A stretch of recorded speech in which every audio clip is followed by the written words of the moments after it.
Yes, you do. You do have a quorum. All right, let's call it to order then. If you're ready? I believe so. Just one last check. Yes, I'm ready to go if you are. All right, perfect. We'll call it to order then, and it is 11:02. And I'm Sarah Had, and I guess as vice, I'm acting chair for this meeting. And so I don't know if we can just do a quick round robin and introduce ourselves. Dean, do you want to? I'm happy to jump in, and I will say I'm with the staff, and maybe I will pick people because I can see everyone. How about you, Bruce? Hi, yes, this is Bruce Wheeler from Wolcott, in the Lamoille Valley here. I'm a member of the Development Review Board and the Planning Commission in Wolcott, and that's it. How about you, Ken?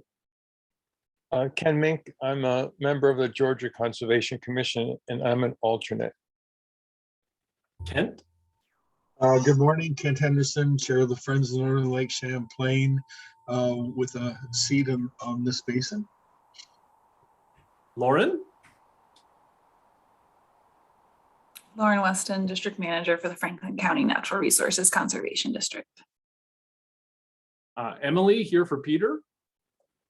Hi, Emily Finnegan, District Manager for the Caledonia County Conservation District. Catherine? I'm Catherine Sonic. I'm a planner in Jericho and I'm an alternate. Megan? Megan Rodier, Regional Planner with Lamoille County Planning Commission, and Dick Goff is unable to attend today, so I'm just listening in. And he did raise the question of, I know we have, a couple of different RPC reps, but, say for when he's not available, could there be an RPC alternate? And I know that Lawrence brought that up before as well with the Conservation District. Just throwing it out there. Yeah, absolutely is the short answer. And then I think the only person not to go yet, Dea. Hi, yeah, Dea Devlin, staff.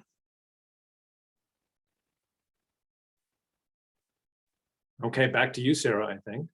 All right. Do you want to put the agenda up for us? Yes. I think you had it shared screen and I was relying upon, so I put it down on my desk and. All right, so I think the next thing is any changes to the agenda? Yes. All right, Bruce. You have a change to the agenda? Oh, I'm sorry. I can see the agenda. That's all I need. Okay, so no changes Sorry. to the agenda then. All right, approval of minutes. Would somebody like to make a motion to accept?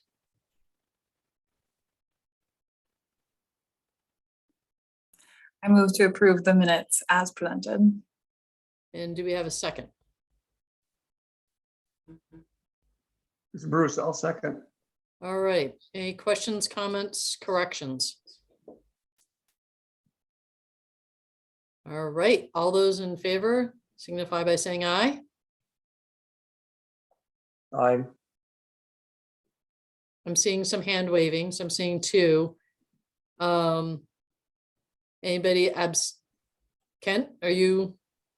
I'm just slow on the trigger this morning. Aye. All right, Probably makes sense for me to abstain. I wasn't at the meeting. I was going to ask for any abstentions.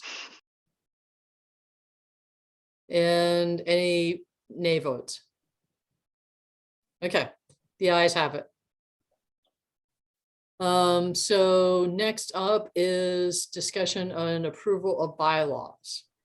And did I see a new draft come in, or you sent something out by email, Dean?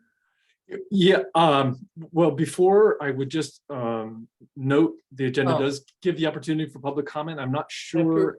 Sorry, I skipped over that. No worries. But if Any you want, public comment not on the agenda? Would anybody like to speak to something that's not on the agenda at this time? Hearing none, we'll move into discussion and approval of bylaws.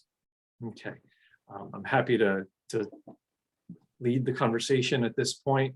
What was emailed to folks was a red line version.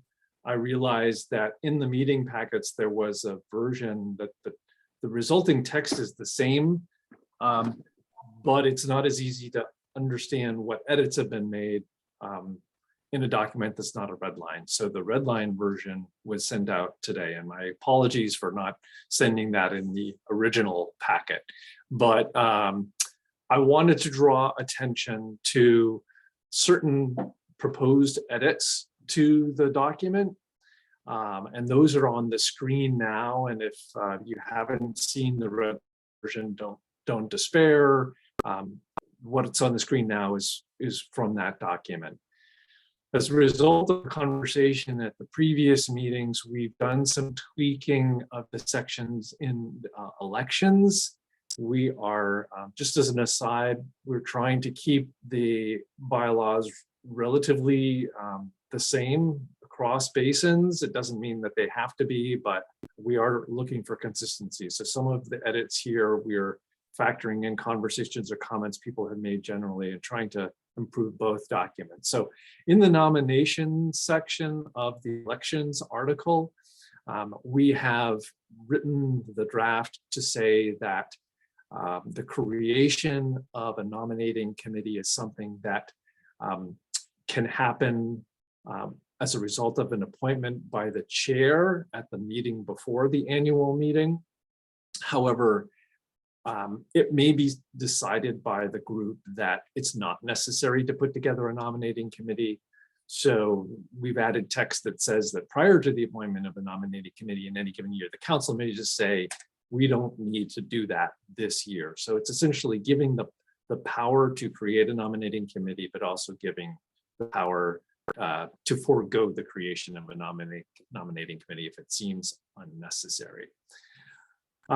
In the terms of office section, we are tightening up that a little bit. It's written to make it clear that the clock starts after the annual meeting, which will be the first meeting in the fiscal year. So that will be the first meeting as of July 1. So the clock on the year starts in July, let's say.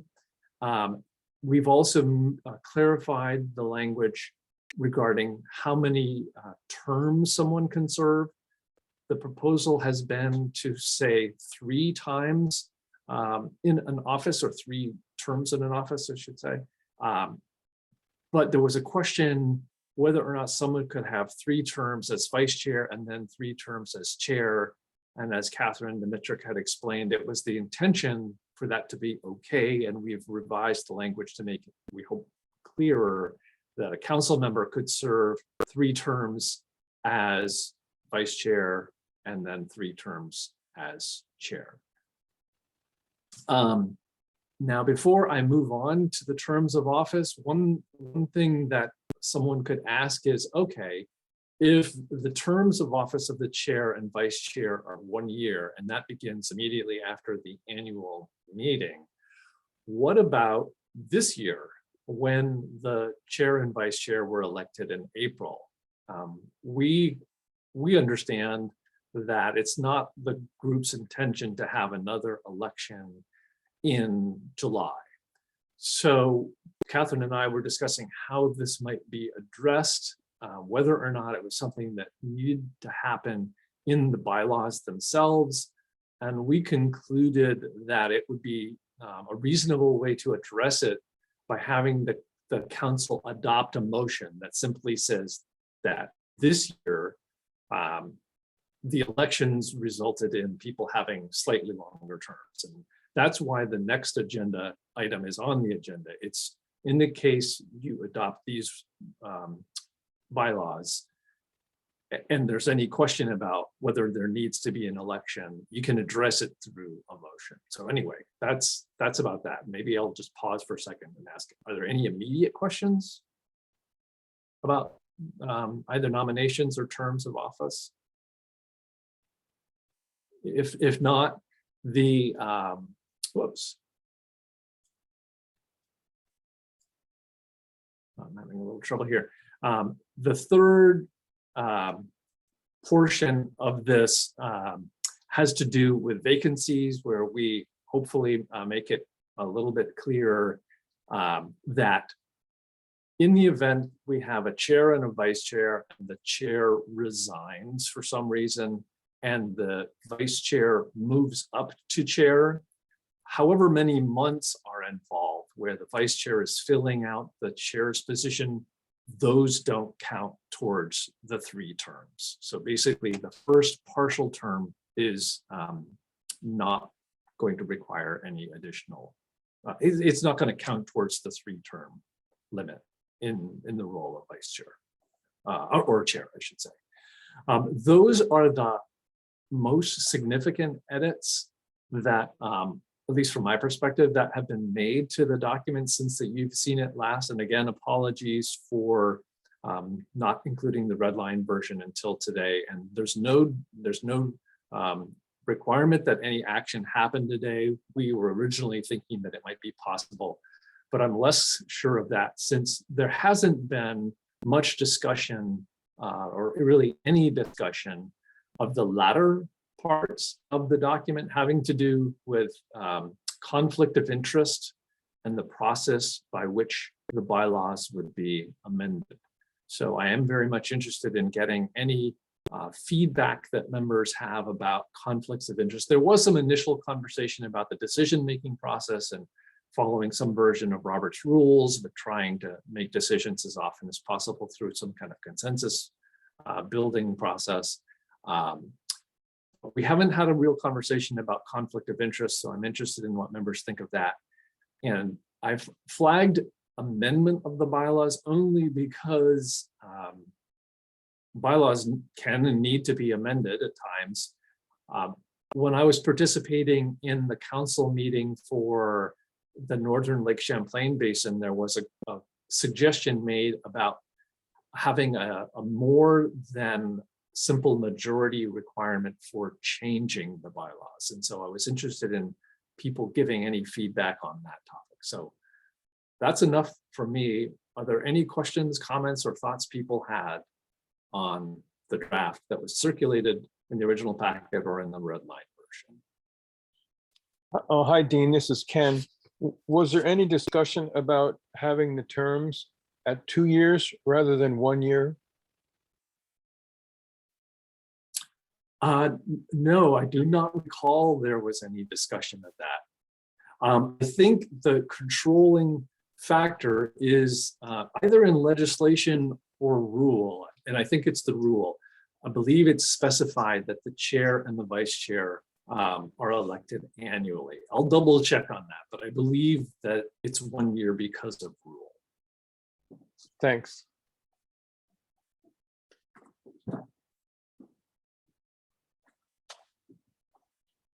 Any other thoughts, suggestions, questions, comments on that? I would just raise the question of if we do have a discussion about more than a majority to update the bylaws, is there anything else that would require more than a majority? That like could be reasonably thought of as well. I'm just thinking of other things that might require that, or what, like, I guess just thinking through how many people really need to vote to change the bylaws when they're still so flexible at this point. Yeah, that's a good point. It's a good question for the council to ask itself, and that is the default is this group is a public body and would make its decisions through a majority of the body. So it will take 5 votes to pass some motion, regardless of what it is. And if there's the feeling that the motions to approve a list of projects or motions to do anything, including to amend the bylaws, should take more votes, that's a decision that the council can make.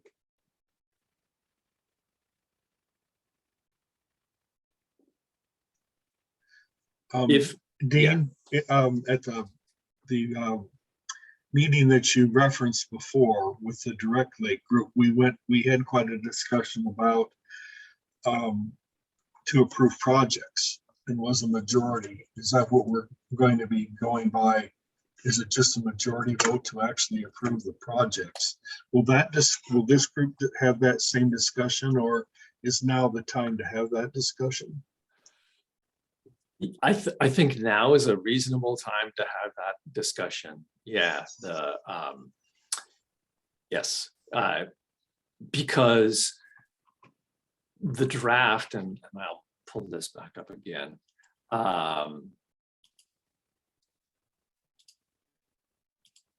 We're talking about effectively the decision-making process, and so that's Article 9, Section 901. You know, if the council's following a some other source that would, well, yeah. So there's an upside and a downside to referencing some other source, because if you reference some other source, you do need to follow it. So we would need to make sure that the chair is following, and whoever's running the meeting is following that particular source. But just stepping back for a second, if we talk about decision-making of public bodies, you need a quorum to have a meeting, and a decision made by that group is made by the quorum as well. So if you have a 9-person body and you have 5 people show up, well, it takes all 5 to adopt a motion. That's the nature of a public body. What we had heard at the Northern Lake group was in connection with both. Should it take more people to approve changes to the bylaws? And we also heard it in connection of, should it take more votes than 5 to approve particular things, including votes on projects? And that's the conversation for the group to have.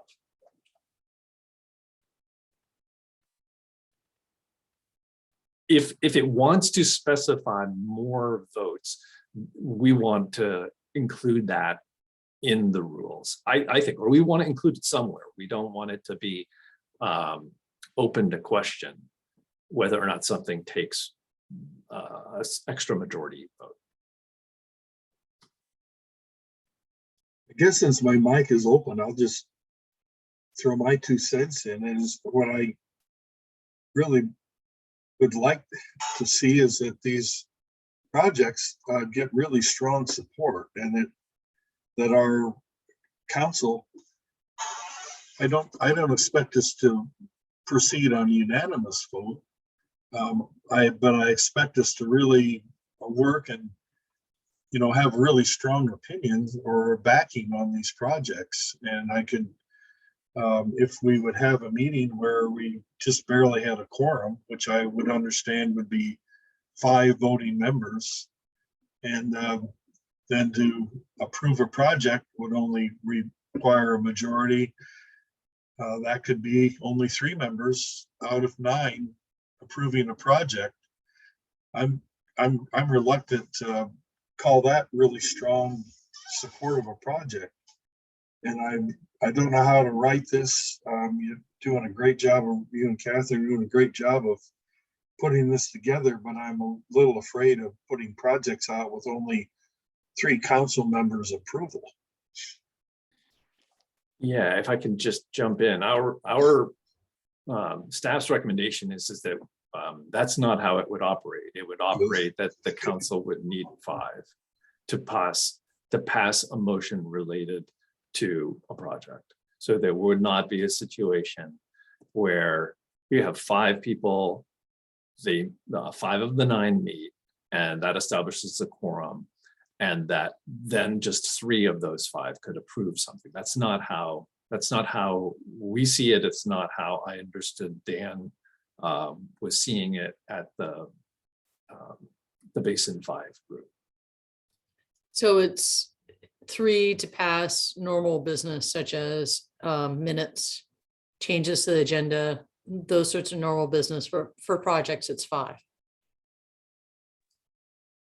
Our understanding is that it would take 5 for an action of the public body. There's, yeah, that's our understanding. So it would be, I think, if there's a concern, and it sounds like there is, that people might not understand. Time goes by, people change. A day arrives when there's a vote on a project. The question could appear that, well, how many votes does it take to approve this project? We want it to be clear that it takes 5, well, individual project or a list of projects. So it should be clearly stated in the next iteration of these bylaws and rules that it takes 5 or 6 or however many the group wants to approve a list of projects. Dean, I think Robert's rules is pretty clear about the fact that you need a majority of the members, not just who's in attendance. And that's why we, Catherine and I are, and Dan also are, our default interpretation is that it would take 5 votes to approve the motion, because there are 9 members of this body, or there are 9 who count towards the quorum. I'll just ask, in theory, let's say 2 people bring the same project to the table and then have to remove themselves from the voting body because of a conflict of interest. Is it still 5? Like, I can just imagine a point where there's only 5 people who can vote, type of thing, because 3 or 4 need to remove themselves due to a conflict of interest. Yeah, well, that's why it's important to have alternates, because those parties that are bringing forward the project, it's clear they're not supposed to participate in the vote, but they can still comment.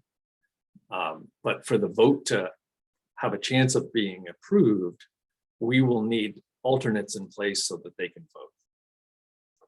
Okay, I think I had misunderstood that. And I'm not sure if I'm the only person who misunderstood that the alternates would be able to vote in the event of a removal of conflict of interest. So there would still be 9 voting members. I did not realize that. Yeah, unless they too have a conflict. And you see, Lauren, that is going to be my situation, not on this council, but on the other 2, because my alternate is a FNLC board member. So that'll be a problem if the occasion ever arose.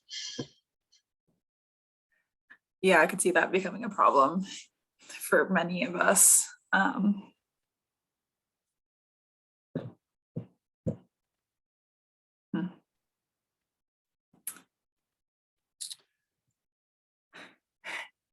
Yeah, I don't know that there's a solution for that unless there's an effort made to somehow arrange the alternates so that we don't have a situation where both a representative and an alternate get taken out by a particular application. So it's like we might want to look at mixing in the future so that well, it's not an issue for this group, but as Kent said, it's an issue for the other basins, and those basins may want to figure out if there's a way to change the alternates so that if Kent had to recuse himself, the alternate will be able to vote, because that's we will be in a bind if that happens here, where we just, because of recusals, we don't have enough votes. Well, I think it's all in how you structure the vote too. And first of all, I said that I'd rather have a majority of 5 voting on things versus bringing it down to 3. So I think that's really the 2 options that we have here. I think it's also, do you know in advance who is going to have to recuse themselves? And maybe you can structure votes around that, where, for instance, if you're voting on awarding projects, you vote on a project at a time so that you have some first project. Let's say Kenton as alternate need to recuse themselves, but the rest of everybody can vote on it. And then all of a sudden, Lauren has a project that she needs to recuse herself on. Well, Kent and his alternate could vote on that. So I think we can work around it, and it's just going to need to be, it could be a little bit bumpy, but I just would rather say that I'd rather have the majority of the board voting on particularly monetary awards than to not, and to deny it back to 3. I don't know how anybody else feels, or if there are any other ideas or alternatives that people want to put forward. Yeah, I think just to interject, I think Catherine and I would resist a situation where the board's trying to allow something to pass with the majority of those present, which could be as few as 3, because we don't think that would be consistent with the requirements of a public body. So it's looking at 5 or some greater than 5 number, because that was the sense I had, that Kent or others were expressing this desire for when a vote occurs, there's a something greater than just the bare minimum that indicates support for a project, and that would be the supermajority. And a good example of that is needing more votes to change the bylaws, or needing so many states to pass the amendment to the Constitution and what have you. But when I was making those suggestions, I was also emphasizing that somehow the organizer needs to know a week ahead of time if there's going to be a quorum at the meeting. That we really have to stress that seats need to be informing the chair and vice chair whether they're going to be in attendance, so that if we know we're not going to have a quorum or voting quorum, then maybe we won't be able to have a higher standard, that maybe this is the best we can do. But in any case, I know, like the boards I'm on, I really appreciate it if I know ahead of time if I've got a quorum, so I can conduct business. And then if I need to rearrange, postpone, or cancel, or whatever I need to do, and we're busy, and I think a week's notice is just common courtesy. I'm not sure it's really written in, but it would sure like to operate under that understanding.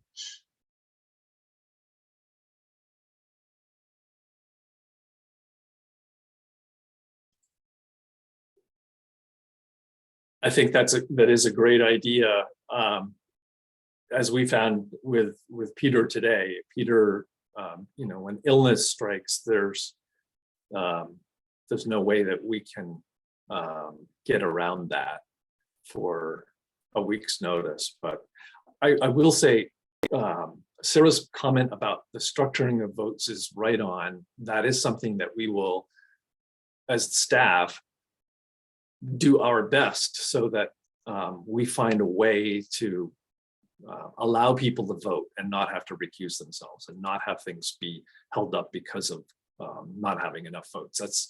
That's definitely something that we will aspire to. The other thing is that when it comes to votes on projects or lists of projects and whether they get funding, it's probably something that we will know reasonably well in advance. I mean, we will be talking about when the first vote on funding will be, I'm sure, a month or 2 ahead of it happening, because we will know, oh, that day has finally arrived when the council's meeting agenda includes a vote on projects. And at this point, and we'll talk about this a little bit later, I don't see that happening in June, July, or August. I know that the funding, we're told that the DEC will have agreements with the QUISPs in July. We're not sure that will happen, but that would mean the QUISPs have the funding in July, but there are a bunch of things that will need to happen before the money can go out the door. And that's not realistically going to happen until September. So over the summer, we will be knowing that if it's going to be September, that's the day on which these structured votes will occur. And we hope, cross our fingers, that we do not have issues with quorum then. That by everybody focusing on that day, that one particular meeting where these votes are going to take place, that we don't have a problem. But we can't guarantee someone won't get sick. Especially these days, seems to be really hit or miss. Just to try and move things along, did anybody else have anything further on quorum or bylaws? I would just say it sounds like we're all in agreement on 5 for bylaws and projects is what I'm hearing, and not necessarily more than 5. Is there anything else in the bylaws that we wanted to touch on? I think it's nice to have a conflict of interest in here too, because I think that will help spell it out for us when we do need to recuse ourselves.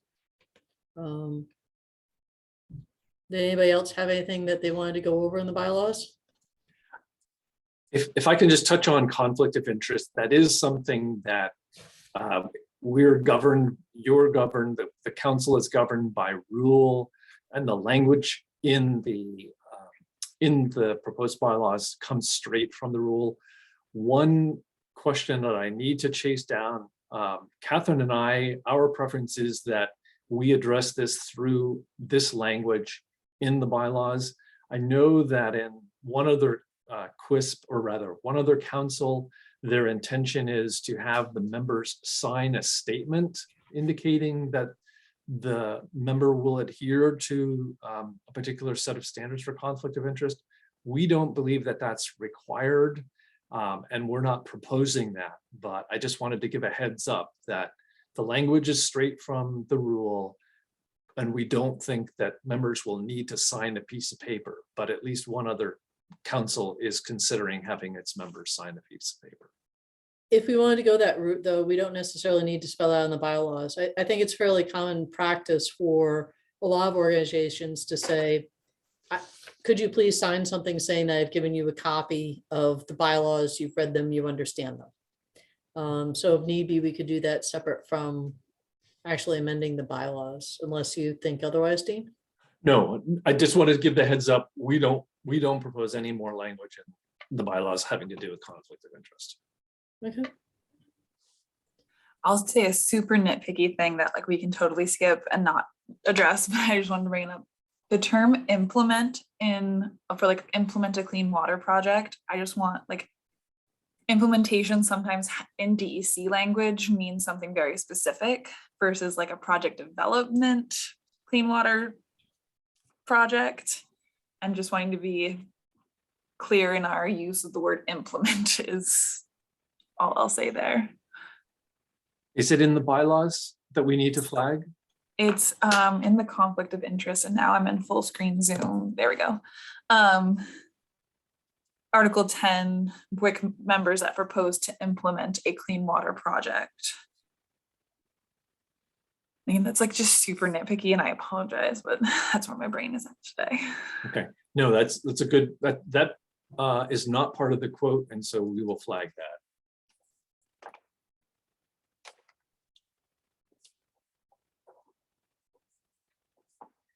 Thanks. Any other typos or grammar police? Somebody has to have found something. I'm not one of them. If there are no other comments, then my proposal would be that we bring this back for a final vote at your next meeting, rather than to do any more on it today in light of time. Or did you want, because we had it warned as possible action. Yeah, if the group wants to have someone make a motion with whatever edits and changes that will be made, I'm happy to see that happen, but I don't want to seem like I'm pressuring the group to do So anything what ahead of time. edits, other than the word implement, might need to be changed? So other edits, I don't think we have flagged any other edits, have we? Well, if there is no need for language that says 5 votes are required to advance a project, if the feeling was that language to that effect would benefit the bylaws, then no, the only change would be changing implement to something else. Lauren? I just have one that's NRPC might have their language that they like to use. In general, I try to avoid gendered language. So there is a line that says recuse him or herself. And I know that there's a whole English background of whether to use him or her Which page? versus there. This is page 5, number 5. So can we strike that and change it to them or themselves? That would be my Okay. request. So I think we have 3 possible changes. I think the first is adding in language to make it clear that we want at least 5 people to be able to render a decision, particularly on monetary awards. The second is changing the word implement. And the third is changing the him, her to they, them, or themselves. What's the temperature of the board? Do you feel comfortable making a motion to accept with those changes? Do you want to see it back again? Have we had enough fun? How feel you? This is Ken. Do we call out the fact that there's 9 members in the board?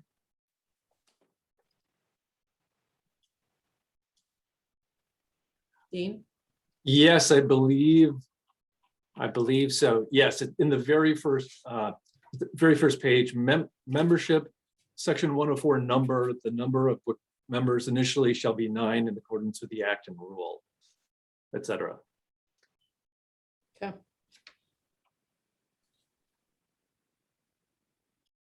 Any other thoughts from folks? Does anybody feel comfortable making a motion to accept now, or do you want to see this revised and have at it again at the next meeting?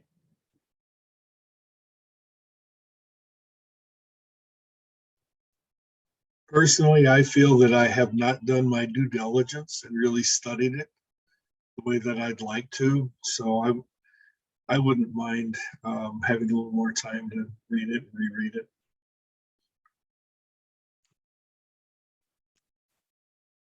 Anybody else?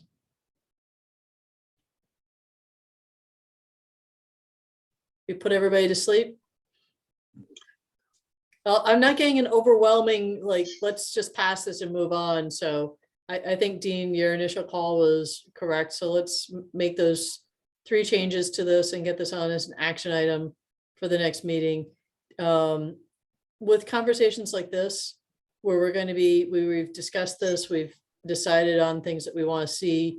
I do hope that everybody that's in attendance today will be in attendance at that next meeting, because when we have different people, when you have decisions that are punted, it's not a good scenario. Hopefully everybody can be in attendance at the June meeting. Should we move on to the next item, which is terms of office? Dean, you're muted. Yes, sorry. This may be something that would make less sense to do today, given no action. But Catherine and I, as I said, we're thinking that if the board adopted a motion like this, it would answer the question, when's the next election? So it's up to the group to decide, is it necessary? And if it is necessary, is it something you do today? Is it something you do when you adopt the rules or bylaws? I think this is something easy that we could do today. How are folks feeling? Can we get something voted on and done today? All right. Yes. Ken or Lauren, do you want to make a motion to accept? So moved. Do you want a second? Seconded. All those in favor? Aye. Aye. Anyone abstaining? Anybody voting nay? The ayes have it. Great. Thank you, Dean. If we can move on. On the screen, I have the only portion of the public participation policy that has been changed. There were two, well, we've inserted the names of the organization and so forth, but the only substantive edit has to do with the blanks that were in the paragraph on amendment and refinement. Just to frame this, this is an interim policy on public participation. It uses language from the rule, and it's basically creating a commitment for the group to invest time and energy in this at some point in the future. So we were suggesting that it's within 6 months of the adoption of this interim policy that we reach out to all the potential players and get their input on this permanent policy. And then within 12 months, that would be the target for a adoption of a permanent policy. So that's the timeline. If people think that's too loose, then we can change those, make them less. If people think that's too tight, we could change them and make the numbers bigger. But that was the edit of note. Anybody have any questions, comments, concerns, or alternative times they'd like to propose? I'll just say there are some typos on this that probably need to be addressed. Lamoille is spelled wrong in the first word, and some other spacing and capitalization. The timeline, is it 6 months and then 12 months? Is 12 months 6 months after 6 months, or is 12 months 12 months after 6 months? It's 6 months of the adoption for us to solicit. It's within 12 months of the adoption of a plan. So it is a little bit ambiguous. There would have to be a decision to create the plan on which the policy would be based. So maybe I've just made it more complicated than I need to. It was intended to be another 6 months. That was the short answer.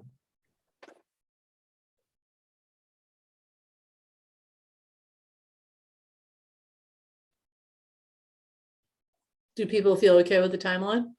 So yeah, I'm just trying to think of a different sentence too, Lauren. So within 6 months of the adoption of this interim policy, is that like this that you're showing us right now? And then within 12 months of the adoption of the interim policy, it's not clear. It needs to be clear. Yeah, what's a plan? What's a policy? What's the difference? plan? The plan is and I'm realizing that this, because we haven't gotten much feedback on it, it hasn't gotten the attention it's deserved since it was in its early stages. There's a piece of this that got edited out in the course of making it shorter, and so there's the source of the problem. But the first question is this plan. Oh, I'm sorry. This policy is this interim policy. So the idea is that within 6 months of the adoption of this interim policy, there will be work beginning on something that is more permanent. So inserting this into the word interim after policy is going to make clear what was meant. And do you mean within 6 months of the adoption of the interim policy, something will start, or yes, or input shall be received, right? Those are different. Yeah, so like it says, it's within 6 months of the adoption of this interim policy, there will be a solicitation.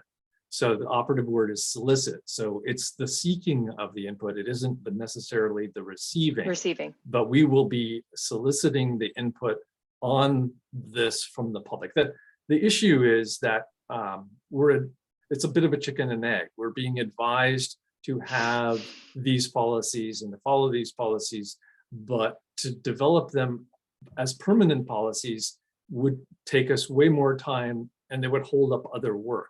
So our suggestion is that we adopt something as an interim and commit ourselves to doing work on a more expansive version later. So that's the general idea. It's to solicit, to begin soliciting within, if people agree within 6 months is good, that is what it should be. Then the last sentence is the one that has become a little bit unclear for the reasons that I said. But the basic idea would be, when does the council want to have a permanent public participation plan? Or, sorry, when does it want to have a permanent version of this interim policy? We need it to be worded to say that. So how that- about if we say, Dean, that instead of the CWSP and BWQC will adopt a permanent policy within 12 months Yes. of the adoption of the interim public participation plan. Does that make it clearer? Yes. And I think just clarity around plan versus policy. And as mentioned, there was a third piece of this at an earlier point, but that's not relevant now. So if it says we'll adopt a permanent policy within 12 months of the adoption of the interim, it would be saying what was intended. Unless, Emily, did you have any better words? You were working on this too. No, it sounds great. Thanks for asking. Everybody feel like that's doable for a timeline? All right. Does anybody want to entertain making a motion then with the revisions?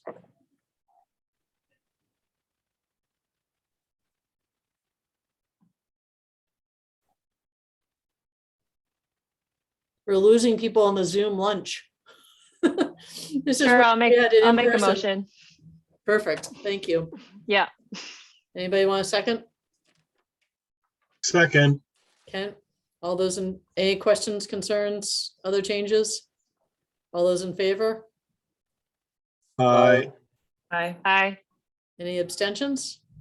Any nay votes? The ayes have it. I have a logistical question. When we like all vote and say aye, I feel like on Zoom that's tricky, and I didn't know if, like, I think Daya, you're the one taking notes. Is it easy enough to see that everybody is saying yes? Like, is there another way? Like, should we be raising our hands? I know sometimes you can like interrupt someone else when we all say aye at the same time. Asking for my own council meeting next week.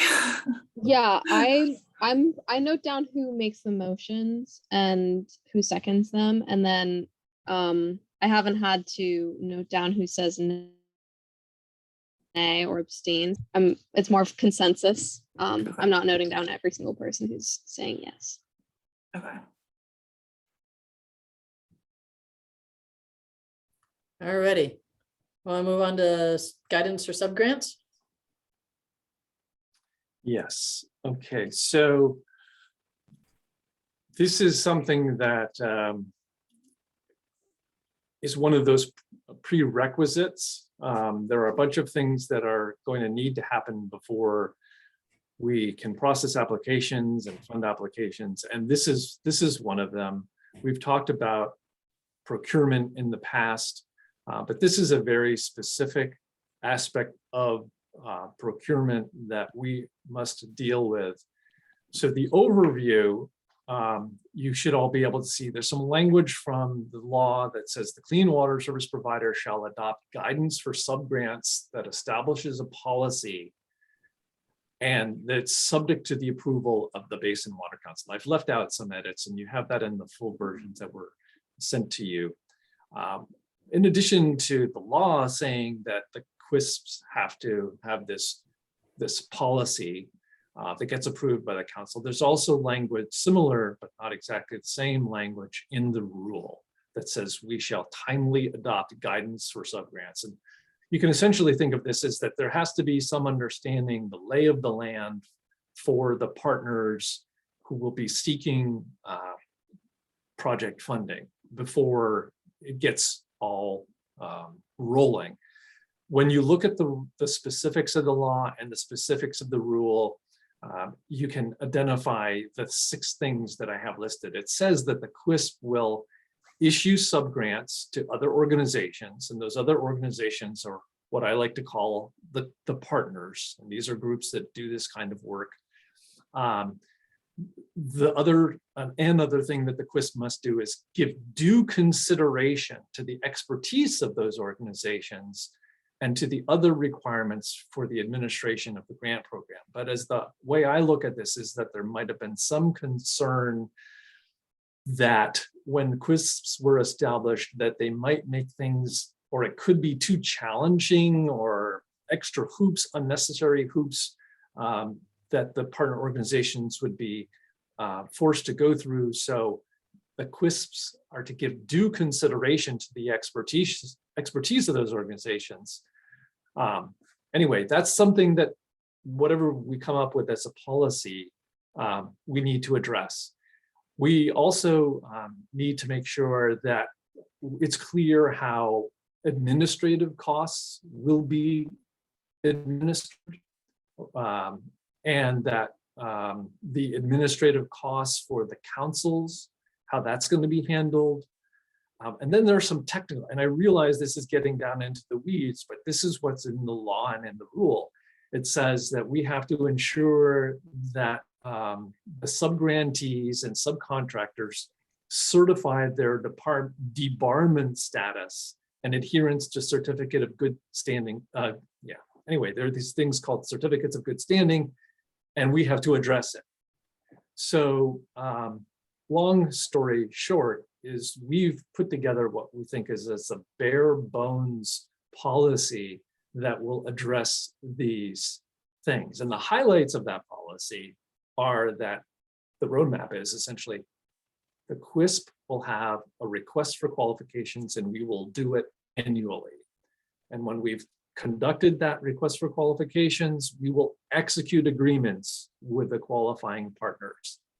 As far as due consideration is concerned, we will identify partners that have experience that doing water quality projects. So first phases is we want to look at all the players in the basin who do these kinds of projects. And we're going to say, here's our request for qualifications, please submit qualifications.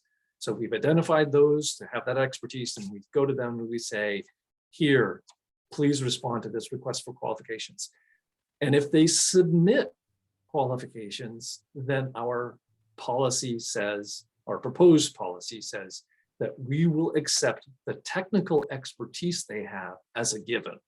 So we won't be asking them as potential partner organizations to say anything about like how many, how much equipment they have to execute projects or certifications. We will trust that they know how to get the projects done from a technical standpoint. And we think that that's responding to the requirement. So we accept technical expertise of existing organizations as a given. And then when it comes to the administrative expertise, again, we want to keep it simple. And essentially, we're going to say, listen, if you can commit to doing the things that the standard DEC contract requires of the QUISP and requires of these organizations and previous grants, as long as you can commit to those, we will say you have the administrative expertise to do the project. So again, this is all with this idea of keeping the process as simple and predictable as possible. There are these weird little outlier things also in this list. We think that it's difficult to say that there's one percentage that is right for administrative costs. So that we think that it should depend on the size of the project, and in the draft that you will see, it says from 5 to 15%, depending on the size. We also have in that policy that we are not, as the QUISP, we're not going to charge any of the partners anything for the cost of managing the council. We think that kind of goes without saying, but we want it to be clear under this policy that we don't go to the partner organizations and ever charge them to help fund the council. And then the last bit of this is that when it comes to debarment status and good standing, we are just going to say, all you have to do is self-certify. We, the QUISP, we have to manage and make sure things get done, But the extent of it will be that we will check sometime within the 3-year contract. We will check, we will verify that what you said when you first approached us and submitted your qualification. If you said we're not debarred, we're going to say, okay, we believe you, but we will have to check that some point within 3 years. We just don't, we don't know when, but at some point, we need to be able to say to DEC that we are making sure that people say what they mean. So we will have to verify, but we're just saying that some point within that 3-year term of the agreement, we will check to verify that status. Those are the highlights. And I know this is getting into the weeds, but we won't be able to do some of these things until a document like this is done. And I'm going to just stop talking there, because the intention was really for this to be introduced, get reaction to it, so we can rework it and it can be brought back to you for possible action next time. Questions? Thank you, Dean. That's a lot to get through. And it's understood the whole disbarment thing, that's the SAM's requirement. There's, when federal money is coming through, there's always the requirement that you have to check that. So there's a lot of stuff that's in here for good reason, but there's a lot of stuff. Lauren, did you have a question to start off with? I would just love to have a conversation about the administrative costs being like on a 5 to 15% of project costs sliding scale. I know DEC has been working away from like a percentage thing and having it just built into your billable rate. And so I didn't know kind of where we want to go with that. Percentages always get confusing to me at some point when things keep adding up and who's going what with where type of thing. So I just would like to have that conversation based on what other people think.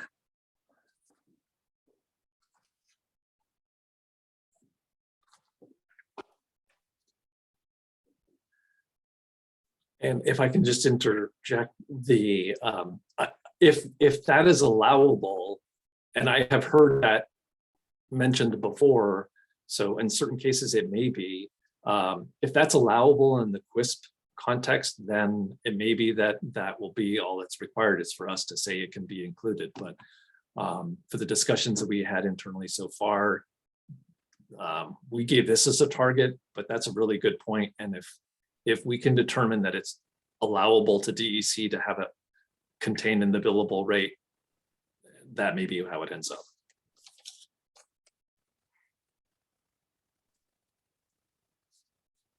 Other thoughts? Dean, if you, I kind of, saw that comment as, that was one of my comments as well that Lauren made, but if for some reason you do have to say, have a percentage range identified for admin or program delivery costs, I was just wondering, you say something about 5 to 15% depending on the project size. So if for some reason you do have to have that identified, would there be like a threshold? For example, like project price over this amount? Because 5% is not a lot. And I think we've seen with the block grants, like with the RPC block grants, we only get 10% regardless of, the project amount. So sometimes it's actually only half of what you actually need to actually, manage that grant. So if there's some kind of price threshold, if you have to do it that way, if you don't have to do it that way, then Lauren's comment is very valid and worth considering. Yeah, I guess just in interpreting what Megan's saying too, like, is project cost the cost of the contractor and the materials, or is it the cost of the organization also implementing, like holding the project? Is that cost included? I would hope that like I could say, this is how much it's going to cost me to manage this on top of everything else, and that I would be able to get paid for that would be my personal goal.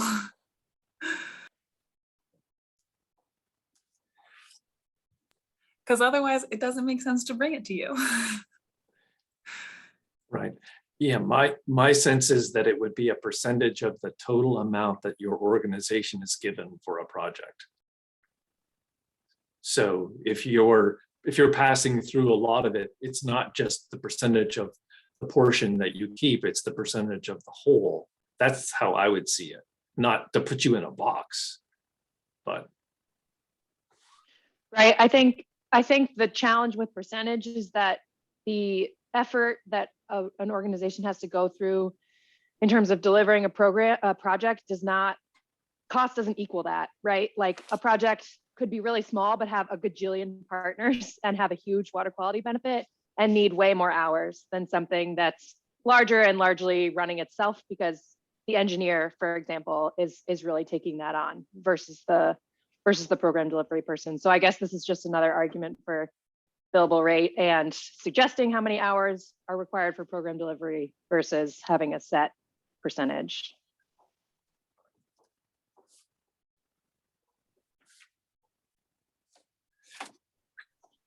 I just want to make sure that I captured what you said, the idea of the global rate and then the recommended percentage or the recommended number of hours for admin. But how did you phrase it? Is it just a recommended? Yeah, I just think I think that the Basin Water Quality Council needs to trust that the partner is asking for the amount of hours that they think this project will require, because only that partner who is suggesting the project understands the complexity of it, and the amount of hours that a project takes really varies wildly and does not depend just on the cost of it. It can be correlated with cost, but it's definitely not the only correlation, I think. Yeah. I think the idea of having a maximum, though, is at some point you want to make sure that there's most of the project is going to the implementation side and not just to the office side of things. So I think if you went that route, what I'd advocate for is that you still want to have like a maximum threshold of not to exceed a certain percentage of the project. And we could have a discussion about that, or maybe it's a monetary value, sliding scale, I don't know, but just so that you don't have a project that's all office based and not necessarily an implementation project. Not that we would award that, but or maybe that goes into ranking. I don't know. Well, then I'd argue that arguably the QUIS funds are going to project development, which is solely the organization, and it's not going to any sort of implementation yet. Which again brings up the word implementation. Yeah, we will have a conversation before long about that initial slug of money and the fact that up to 7% of it can be used for project identification and project development. So that's a future conversation. And it means that for some subset of projects, the rules will probably be different because they're going to be of a different, they're going to be a lot of admin type work. But even that is using one person's version or definition of admin. If you're spending hours pursuing the viability of an idea, that isn't admin, that's the project. So it doesn't count towards your admin level. So anyway, for future discussion, the 7%. But I'm hearing whether or not this can be handled through a global rate plus a recommendation for the number of hours. I understand the concern. This is before you because our interpretation of the law and the rule is the QUISP needs to have something in place. And we need to have the council say, yes, that makes sense before we start doing this. So we will know how to answer these questions rather than deal with them just as they come up on an ad hoc basis. I'm also hearing Sarah's comment that, yes, still there might be the need for some kind of maximum level because, as Emily says, some of these projects are pretty intense, but there gets to be a point where the amount of admin time may make a project less attractive and we might need a cap. This is for introduction. I've heard good comments. If people have more comments, please send them in so that we can develop this further. If there are no more comments today. I'll just raise the question of, it says like that the QUISP will bear the cost of administering the WIC, but isn't like DEC paying some of us through their tactical basin planning work. I don't know if that needs to be called out differently. In that regard, Lauren, how long will that block grant be available? And I'm speaking from the standpoint of somebody that spends half his time raising money to keep a nonprofit organization running. So I'm probably coming at this with a little different viewpoint. That, that's what my board is asking. Well, what kind of admin are these projects returning to the organization? Are we sustainable? Can we keep operating? Can we service our organization this way? And it's something that we've battled with for years. And that's why we're out there riding bikes and running and shoe skiing and everything we can possibly think of, so that this type of work can be done. And that 7% for ID, as we went over and over again last spring, we know it's inadequate, especially in the beginning. And I'm really glad we are going to be discussing it further, but it's kind of like the whole crux of the matter with developing this process.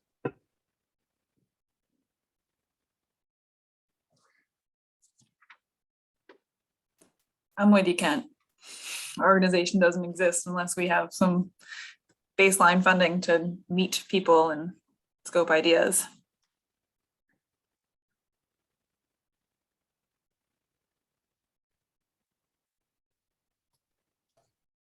Any other questions or comments? I think we've had some good feedback for Dean so far for possible consideration the next meeting. Anything else that people want to put forward?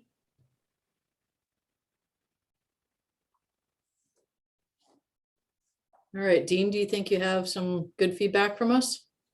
I do, thank you. So I think the next thing that we have on our agenda is a presentation on co-benefits and proposed checklist. Yes, and then just jumping right into this. So some of you have a background in co-benefits and have some idea of what I'm talking about. Others maybe less so.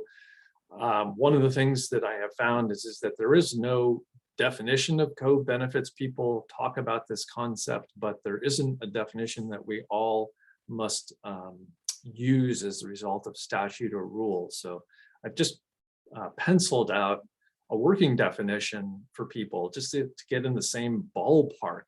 So what we are talking about are environmental, social, and economic benefits that are associated with water quality projects that are focused on reducing phosphorus. And examples of those types of benefits could be recreation opportunities, improving ecosystem health, or things related to equity. It's just that they're associated with phosphorus reduction. Why are we doing this?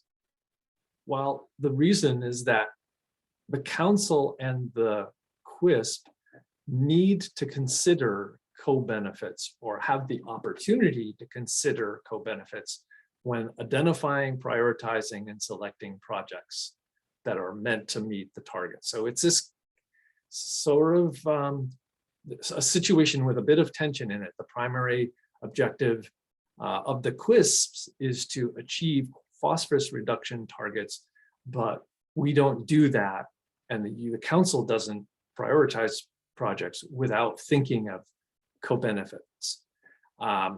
Further, the council has the explicit authority to make adjustments to whatever co-benefit scores are presented to you by the QUISP. So in the end, the council decides what the co-benefit scores will be for projects. The other thing I'll say about co-benefits is that DEC at one time was investing a fair bit of effort researching co-benefits and having a UVM class do work in this area. And I believe you all have a link, if not the actual document that UVM students prepared And it is something that I know that the DEC staff we interact with regularly have said, yes, this is a good piece of work. We hope that the councils and the CLISPs consider it, but ultimately it's going to be something that we decide. I don't need to read that last paragraph, but basically it's up to the QUISP and the BWQC to figure out how scores will be used. I just quickly am listing out what essentially is the table of contents for the UVM report. It has several categories: environmental justice, clean water, ecosystem services, climate resiliency, recreation. So it goes on, including economic growth. And so it's got categories and subcategories. And if you read the report, you see that within any particular area, so here as an example is environmental justice. Underneath the header of environmental justice, they have subparts that can be quantified and used if this is the direction that we want to go in, where co-benefits of a project could include looking at whether or not a project is in a community that is listed in Vermont's Social Vulnerability Index. So there are different specific measures that the UVM students in their report have identified. And it's a resource. So I just want people to be aware of it. And as we go further into this, we can. As far as incorporating co-benefits, what I think is going to happen is that when a project idea is submitted to the council for some kind of action, it will be accompanied by a note prepared by the QUISP on co-benefits. So you will get information on co-benefits from the council, from the QUISP when you as the council are acting on it. The basis for that note is to be determined. We don't know yet, and we'll know as a result of this conversation and future conversations, but it could include some kind of ranking. It could include a score. It could include a narrative. But like I said earlier, whatever form it takes, it's going to be something that the council can adjust. One idea that has circulated is that the co-benefits could be thought of as something that's used as a tiebreaker in the case of close scores, but that's not the only way that it potentially could be used. It's just one way, and I know that there are others in this meeting who could elaborate on some other different ways that co-benefits information could be used. But that's all that I wanted to say about that. I have come up with what I think is a reasonable checklist based on the UVM report, and I'm a fan of the idea of using a checklist in some way, but I'm not saying that that's what the group must do. But you've had this in your packets, and I think it would be a useful starting point.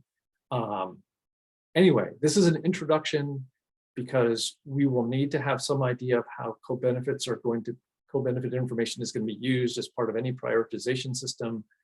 Remember, we can't solicit applications until we know what it is we will ask partners to provide in their applications, and we can't know what to ask for until we know how we're going to prioritize, and we can't know how we're going to prioritize until we know, well, how are we going to do things with phosphorus and how are we going to consider co-benefits. So anyway, this is the background.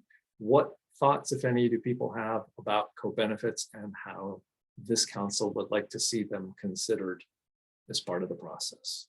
That's really the stage being set.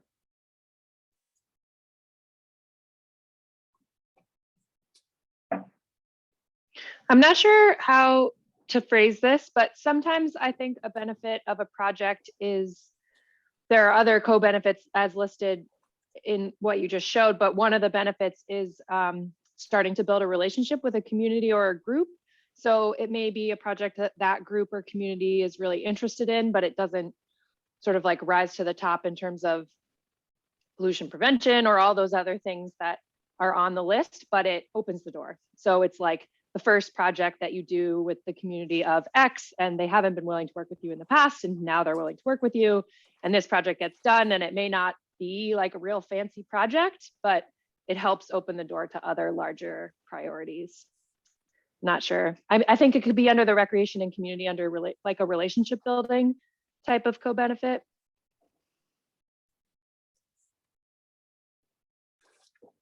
Yeah, I'm writing down relationship building.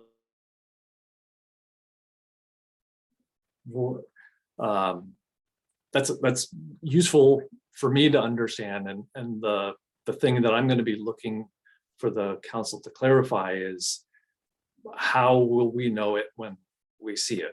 Because when it has to be something that the applicant can provide information to the QUISP about, and the QUISP needs to have some ability to evaluate it, to make an initial recommendation to the council.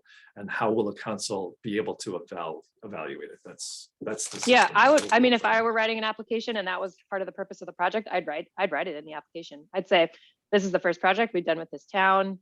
This particular brook has been on the list forever, and the historical relationship with this town we haven't been able to do anything.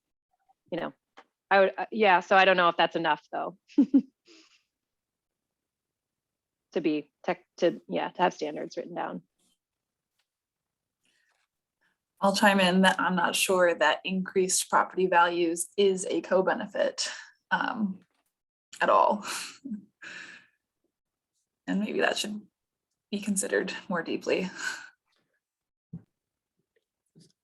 Just to make sure I'm understanding, you're saying you're not sure increased property values isn't, so you would discourage use of increased property values as a co-benefit. Is that right? Yeah. Or So if I could chime in, I think a lot of what I've heard in terms of environmental issues in equity issues is that a lot of harms have been done to identified communities that have devalued their properties over the years. So I think there's a certain light that I agree that wholesale, that increasing property value should not be a driver behind what we're doing. But I think in the equity framework, I think that that's something good to recognize and to put in. So maybe there's just some more clarity that would like to happen around that.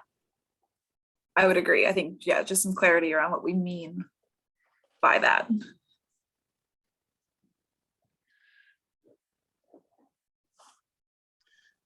I know a lot of times with our project identification, we think of them as demonstration projects because we know that so much of the land is privately held and we can't get all the work done on state and municipal lands. We have got to get public acceptance and education and involvement, and that's basically what we're trying to do, is drum up interest, the political will to keep this work going, to keep us out in front of people. But to see the real improvement, it's a lot of times it's going to have to be in the private landowners' hands, and I think we can basically get the ball rolling. And I think that's the expertise that this council is going to lend, is knowing those areas, picking out those areas, and that group of residents that could use the education and see some real changes.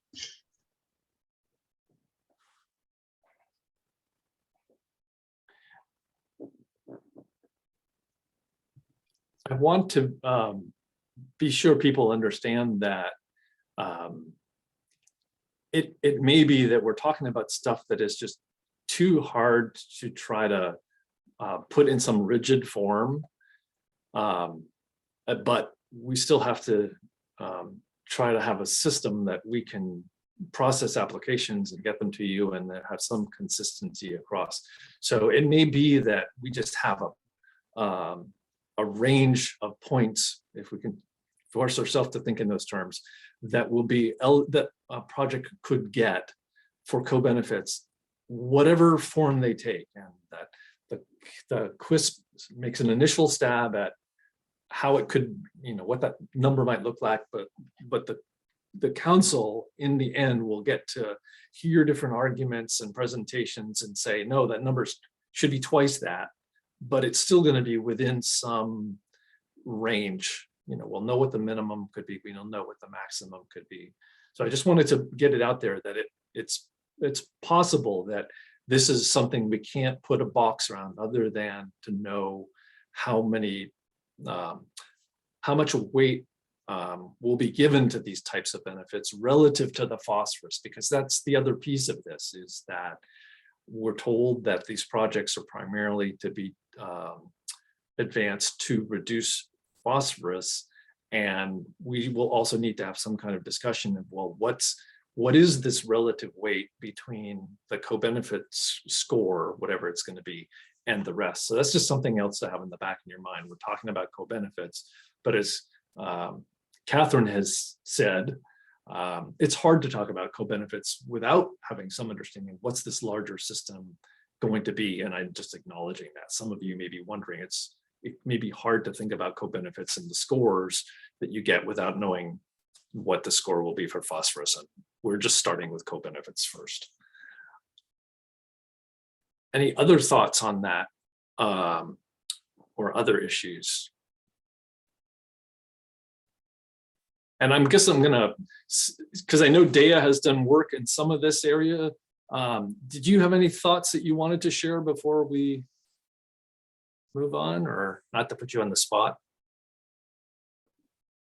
I guess I'll just add that I think there's a lot of different ways to include co-benefits and you know, ranking systems in like league with phosphorus reduction. So I'm thinking about it, and I've been, you know, going through like different routes of using them in analysis of projects to try to kind of find the best one. But I don't think there is a best one. So that's worth noting also.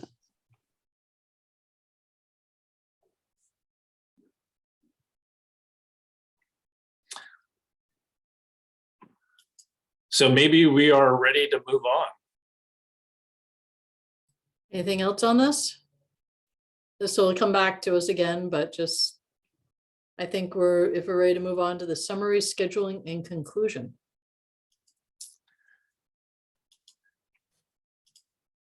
So I have a slightly modified version of the schedule on the screen now. So here we are in May. We are really close with the bylaws, but I think that'll be fairly simple to address. In June, we've handled public participation. We've started a conversation about the subgrants policy and co-benefits. So that would mean that when we come back in June, we'll hopefully get a motion quickly to deal with the bylaws, further discussion of subgrant policy and co-benefits. We would also propose that you have a brief presentation from Danielle Wacharski, who is the basin planner. And the basin planners have been making brief presentations on the tactical basin plans and specifically the implementation tables as part of these meetings. And we think that would be a good thing to do because in the future, the councils will be playing a very specific role. They have a defined role in the updating of the tactical basin plans. So it's something you'll be involved with in the future. That's a lot. And it may be that there's no way that anything else could be introduced, but we've been talking about project prioritization and phosphorus. So depending on what happens, we may have information to share with you having to do with how this phosphorus piece comes into play. We have talked in the past about having time on each agenda where there could be a partner of the month or a project of the month. We have not included that in this agenda, but I just want people to know that it's something that we're thinking about, and depending on how things sugar off, maybe that there will be a way to reintroduce that. We also didn't schedule a break in this meeting, and I'm thinking this meeting will be able to end a little bit early. But if we go back to meetings with the full 2 hours expected and a break, we may be able to find a way to inject the partner project updates. So looking ahead beyond that, in July, if we don't wrap things up in June, they'll go over to July. We're getting pretty speculative though, once we get beyond a month out. The Regional Planning Commission board has made a request of all committees that are involved, or it's an encouragement to take August off. Catherine and I have mentioned in the past, we think that August would be a good time to give the council a break. So we're not thinking that there will be a council meeting in August. Something I wanted to mention is the training session that's been planned for June 17th. It's essentially a hybrid meeting that will be at the Davis Center with some representatives of various Abenaki groups in Vermont. You should have received a note on that, but it's going to be one of the first steps that DEC and the councils and the books and the QUISPs make in the area of Indigenous perspectives on water quality. So if you have any questions, if you haven't seen the note about that, let me know and I'll give you the details. If you have any questions or comments about it, let me know. That's the big picture in terms of what's coming up as far as the schedule.